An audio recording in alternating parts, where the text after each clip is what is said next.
friends, and welcome back to Violin Teacher YouTube channel. This video is going to be a continuation of my series called The Art of Vibrato. So today's little tip regarding vibrato is that you can practice it in third position. So if you've ever seen third position, I'm sure you have, you can bump up against here and then you'll have a nice kind of anchor. And then you can just do it like a D scale and practice your vibrato at various speeds on each fingering. Now, unlike your technique that would require you to hold fingers down, I'm going to tell you to lift each finger up as you vibrato, because if you're holding all the fingers down, it's going to be more restrictive as you try to vibrato on that finger. So play the note, vibrato, practice it, and then lift it up for the next finger as you set it down.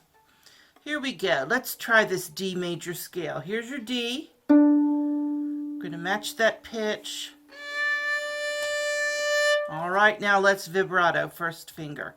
By the way, if you can see my thumb, it's right opposite the first finger.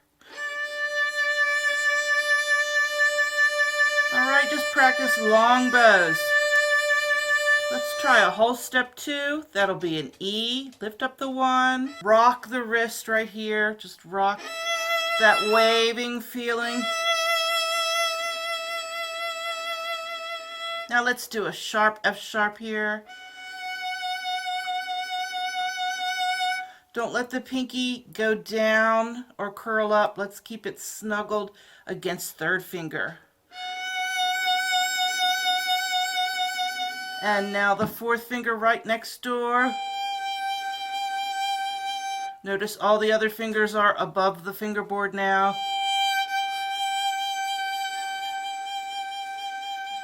So this is a good exercise in third position that will reinforce your work on vibrato.